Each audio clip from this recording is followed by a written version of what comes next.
Бұл сабырдуулук деген эмне? Динибизде айтылат. Сабырдуулук деген Алла Таала бизге парз кылып берген буйруктарды аткарып, Алла Таала тыйган нерселерден тыйылып, жашоодогу ар кандай сыноолорго Алладан деп кабыл алган болсок, мына ошол нерсе сабырдуулук деп эсептелинет экен. Күндөрдүн бир күнүндө пайгамбарыбыз бир мүрсөнүн жанынан өтүп кетип атса, бир аял ыйлап атыптыр. Баласы каза болгон ыйлап аткан экен. Анан пайгамбарыбыз кой сабыр кыл, мынтип эле көп аша чабып Кудайга нааразы болуп ыйлай бербегин десе, ал чындыгында пайгамбарыбызды тааныбайт экен, көргөн эмес экен. Эми бар өзүң жолуң менен кете бер, сенин башыңа мындай кайгы түшкөн жок да дейт.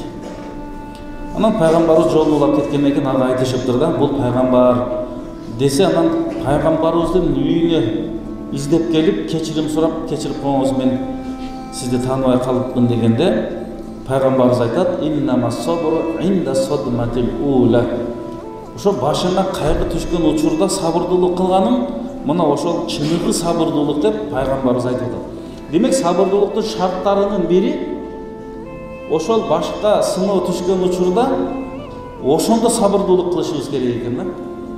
Анан шариатка каршы, Алла Тааланын чекебизге жазган тагдырга каршы сөздөрдү айтпаганга аракет кылышыбыз керек. Анда сабырдуулуктун ушул Алла Таала бере турган соогун ала албай калат экенбиз. Мына ошондуктан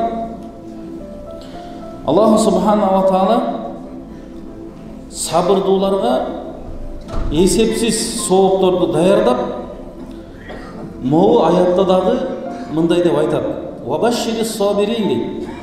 Сен сабырдууларга сүйүнчүлөгүл дейт. Ал сабырдуулар кандай иш аткарат эле десе, аллазина иза асабатхум мусибатун қалу инна лиллахи ва инна илейхи раджиун. Адамдын башына кайгы, капа, кеде соодада маселе болуп калат, ден соолукта маселе болуп калат, жакын адамын, ата-эненин бул дүйнөдөн өтүшү дагы чоң бир кайгы капада. Мына ошондой чоң кайгы капа болгон учурда дагы баарыбыз Алланыкыбыз, баарыбыз Аллага кайтуучубуз деп айтаттар дейт. Алланын тагдырына каршы чыкпайт. Эми ошолорго улайка алейхим салаватун мин раббихим ва рахма ва улайка хумул мухтадун. Мына ошондой чыныгы сабырдуу мусулмандарга Алла Тааланын рахматы, мээрими болот, жана алар ушул жакшы сыпаттары менен туура жолдо жүргөн болот деп мына ошол аятта айтылат. Мына ошондуктан сабырдуулук бул биздин жашоодо ар бирибизге керектүү нерсе. Ар бир мусулманга жашоодо керектүү нерсе. Сен жашоодо ар кандай учурлар болуп калат, азгыруулар болот, фитналар болот, сыноолор болот, кайгылуу күндөр болот, жакшы кубанычтуу күндөр болот. Ошонун баарында биз эмне сабырдуулукка муктажбыз. Бирөө бир сөз айтып коюшу мүмкүн, туура эмес сүйлөп коюшу мүмкүн, артынан айтып коюшу мүмкүн, келип түз эле зыян да бериши мүмкүн. Мына ошолардын баардыгында биз эң биринчи сабырдуу болушубуз керек. Мына пайгамбарыбыз саллаллаху алейхи ва саллам Таифке барып даават кылганда, пайгамбарды ташбаран кылып чыгарганда деле Алла Таала тоо периштесин жибергенде, буйругун ушулардын үстүнө ушу тоолорду жаап салабыз дегенде пайгамбарыбыз жок, мен ааламга рахмат үчүн жиберилгенмин деген экен. Ааламга мээрим үчүн жиберилгенмин. Болбосо пайгамбарыбыздын бети, башы, колу, буту канчалаган. Ошол кан баягы байпагы жагына үйүлүп калган дейт, акканынан дейт. Не деген катуу немелерди көргөн. Ошондо дагы пайгамбарыбыз сабырдуулук кылып, өзүнүн чыныгы ааламга рахмат үчүн жиберилгендигин бизге далилдеп атат. Демек биз дагы пайгамбарыбыз саллаллаху алейхи ва салламдан үлгү алалы.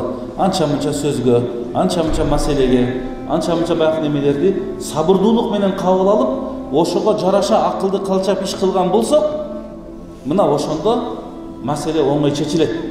Кеде ачуу калтырып ийебиз, ал шайтандан болот, кызуукандуулуктан болот, анан артынан туура эмес сөздөр айтылып калат. Кеде аялына талагын берип ажырашкандар толтура болуп атат, же бирөөгө жаман сүйлөп алып, кийин барууна кечирим сурап, дагы бир туура эмес жагдайлар пайда болуп калат. Мына ошолордун баарын алдын алыш үчүн пайгамбарыбыз айтып атат, сабырдуу болгула дейт. Башыңа ошол нерсе түшкөндө, укканда, билгенде сабырдуу болгула дейт. Анан пайгамбарыбыз чыныгы мусулмандын абалын сыпаттап мындай дейт. Ажабан ли амрил муъмин дейт. Мындай карай турган болсок, чыныгы мусулмандын абалы таң калыштуу дейт. Себеби бардык жакшылык ошондо дейт да, мусулманда дейт.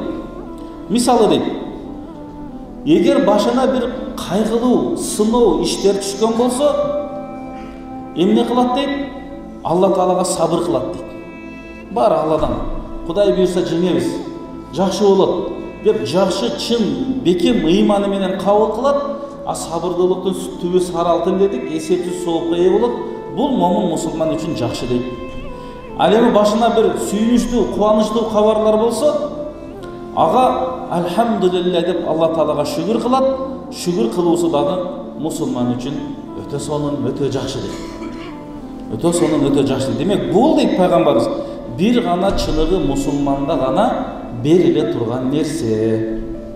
Демек, биз ар бир абалыбызда Алла Таалага шүгүр айтып, хамд айтып, андан кийин ар кандай сыноолорго чыныгы ыйманыбыз менен, ихласыбыз менен бекем болушубуз керек. Эми Алладан.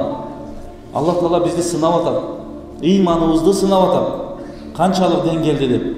Намаз окуп атабыз, орозо кармап атабыз, колдон келсе ажылык умралар болуп атат, зекеттер болуп атат. Мына ушул ибадаттар адамды канчалык тарбиялады.